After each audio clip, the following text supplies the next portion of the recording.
নমস্কার বন্ধুরা, প্রিয়াঙ্কা রান্নাঘরে আরও একটি নতুন রেসিপি ভিডিওতে আপনাদের সকলকে অনেক অনেক স্বাগত জানাই। বাজার থেকে অতিরিক্ত দাম দিয়ে না কিনে বাড়িতে থাকা খালি বোতল আর সামান্য কয়েকটি উপকরণ দিয়ে খুব সহজেই বানিয়ে ফেলুন দোকানের মতো মুচমুচে বাদাম ভুজিয়া, যেটা আপনারা খুব সহজেই বানিয়ে নিতে পারবেন। আর দোকানের তুলনায় কোনো রকম ভেজাল ছাড়াই খুব সহজভাবে বানিয়ে এটাকে আমরা 3 মাস পর্যন্ত সংরক্ষণ করে রাখতে পারেন। তো বন্ধুরা, ভিডিওটা স্কিপ না করে পুরো ভিডিও দেখার জন্য অনুরোধ রইল। আর আপনি যদি আমার চ্যানেলে নতুন বন্ধু থাকেন অবশ্যই চ্যানেলটি সাবস্ক্রাইব করে সাথে থাকবেন। চলুন এবার চটপট বানিয়ে নিই কোনো রকম মেশিন ছাড়াই বাড়িতে থাকা বোতল দিয়ে বাদাম ভুজিয়া। ভুজিয়া বানানোর জন্য 200 গ্রাম মতো মটর ডালের বেসন নিয়ে নিয়েছি। ভুজিয়া বানানোর জন্য আমি এখানে মটর ডালের বেসন ব্যবহার করছি। আপনারা চাইলে এর পরিবর্তে ছোলার ডালের বেসন দিয়েও ভুজিয়াটা বানিয়ে নিতে পারেন। এবার বেসনের মধ্যে দিয়ে দিচ্ছি হাফ চামচ মতো লবণ।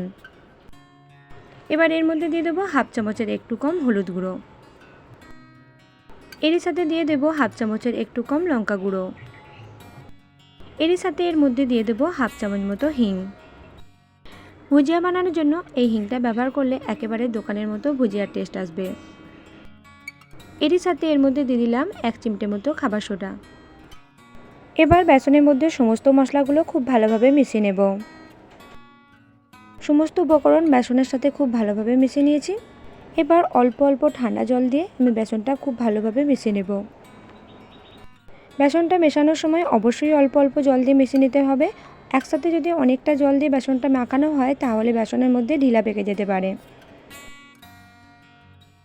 অল্প অল্প জল দিয়ে বেসনটা আমি হাত দিয়ে চেপে চেপে খুব ভালোভাবে মিশিয়ে নিচ্ছি। এতে করে কোনো রকম বেসনের মধ্যে ঢিলা পেকে যাবে না। এবার বেসনের মধ্যে অল্প কিছুটা জল দিয়ে একটা স্মুথ ব্যাটার তৈরি করে নেব। ভুজিয়া বানানোর জন্য বেসনের এই ব্যাটারটাকে খুব বেশি পাতলা করা যাবে না, তাহলে কিন্তু ভুজিয়াগুলো খুব ভালো হবে না। তাই ব্যাটারটাকে আমি মিডিয়াম করে তৈরি করে নিয়েছি। এবার ব্যাটারটাকে খুব ভালোভাবে ফাটিয়ে নিচ্ছি। এতে করে ভুজিয়াগুলো খুব ভালোভাবে ফুলবে। এবার দেখুন, আমরা বাড়িতে যে বোতলগুলো ব্যবহার করি সেরকমই একটা খালি বোতল নিয়ে নিয়েছি। আর দেখুন, বোতলের ছিপিটার মধ্যে ছুঁচ দিয়ে ছোট ছোট করে ছিদ্র করে নিয়েছি। আমি এখানে ভুজিয়াগুলো একেবারে সরু সরু করে বানাবো, তাই এখানে ছোট ছোট করে ছিদ্র করে নিয়েছি। আপনারা চাইলে এর পরিবর্তে ছিদ্রগুলো আরও একটু বড় করে নিতে পারেন। 6 থেকে 7 মিনিট মতো বেসনের ব্যাটারটা খুব ভালোভাবে ফাটিয়ে নিয়েছি। এবার বেসনের ব্যাটারটা ঢালার জন্য আমি একটা প্লাস্টিকের চুঙি নিয়ে নিয়েছি। এই চুঙির মধ্যে দিয়ে বেসনের ব্যাটারটা আমি ঢেলে নেব। আপনারা যদি পারেন একেবারে সরাসরি বোতলের মুখে বেসনের ব্যাটারটা ঢেলে বোতলটা ভর্তি করে নিতে পারেন। বেসনের ব্যাটারটা সবটা আমি বোতলের মধ্যে ঢেলে নিয়েছি। এবার আগে থেকে ছিদ্র করে নেওয়া বোতলের ছিপিটা আমি বোতলের মধ্যে লাগিয়ে নেব। এবার ভুজিয়াগুলো আমি ভেজে নেব। তার জন্য তেলটাকে আগে খুব ভালোভাবে গরম করে নিয়েছি, তারপর গ্যাসের ফ্লেমটা আমি লোতে করে নিয়েছি। এবার বোতলটা অল্প প্রেস করলেই দেখবেন খুব ভালোভাবে সরু সরু হয়ে ভুজিয়াগুলো পড়তে থাকবে। আর ভুজিয়াগুলো ভাজার সময় কখনো গ্যাসের ফ্লেম হাই কিংবা মিডিয়ামে রাখবেন না, এতে করে ভুজিয়াগুলো খুব তাড়াতাড়ি লাল হয়ে যাবে, অথচ মুচমুচে হবে না। বোতল অল্প প্রেস করে বেশ কিছুটা আমি বেসনের ব্যাটার দিয়ে দিয়েছি। আর দেখুন কত সুন্দরভাবে ভুজিয়াগুলো ভেসে উঠেছে।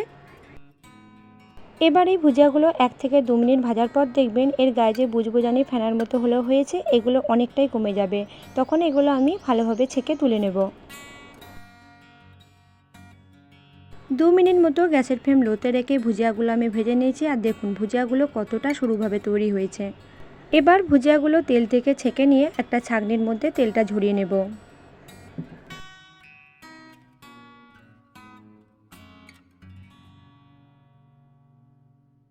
একইভাবে বাদবাকি বেসনের ব্যাটারটা থেকে আমি ভুজিয়াগুলো ভেজে নেব। বেশ কিছুটা ভুজিয়া ভেজে নেওয়ার পর আমি ছাঁকনি দিয়ে তেলটা খুব ভালোভাবে ঝরিয়ে নিয়েছি। এবার একটা অয়েল পেপারের মধ্যে ভুজিয়াগুলো আমি ঢেলে নিলাম। এতে করে ভুজিয়ার মধ্যে যে আরও এক্সট্রা তেলটা থাকে সে তেলটা অনেকটাই চুষে নেবে। একইভাবে বোতল দিয়ে সব ভুজিয়াগুলো আমি ভেজে নিয়েছি। আর দেখুন বন্ধুরা, দোকানের থেকে কোনো অংশে কম হয়নি ভুজিয়াটা, একেবারে সরু সরু ভুজিয়া। এই ভুজিয়াগুলো ওপর থেকে দেখতে যতটাই সুন্দর হয়েছে মুচমুচেটাও ততটাই। এবার দেখুন, এখানে আমি কিছুটা চীনাবাদাম নিয়ে নিয়েছি। চীনাবাদামগুলো হালকা গরম তেলের মধ্যে খুব ভালোভাবে ভেজে নেব। চীনাবাদামগুলো গ্যাসের ফ্লেম লোতে রেখে 3 থেকে 4 মিনিট মতো আমি ভেজে নিয়েছি। এবার এই ভেজে নেওয়া বাদামগুলো আমি ভুজিয়ার সাথে খুব ভালোভাবে মিশিয়ে নেব। কোনো রকম মেশিন ছাড়াই সরু সরু ভুজিয়া, তারই সাথে লাল লাল চীনাবাদাম, দেখতে যতটা সুন্দর ততটাই মুচমুচে এবং লোভনীয়। আজকের এই মুচমুচে বাদাম ভুজিয়া রেসিপিটি কেমন লাগলো অবশ্যই কমেন্ট করে জানাতে ভুলবেন না। আর আরও এরকম নিত্য নতুন রেসিপি ভিডিও পেতে প্রিয়াঙ্কা রান্নাঘর চ্যানেলটি সাবস্ক্রাইব করে সাথে থাকবেন। আজকের মতো ভিডিওটা আমি এখানেই শেষ করছি। আপনারা অনেক অনেক সুস্থ থাকবেন এবং ভালো থাকবেন।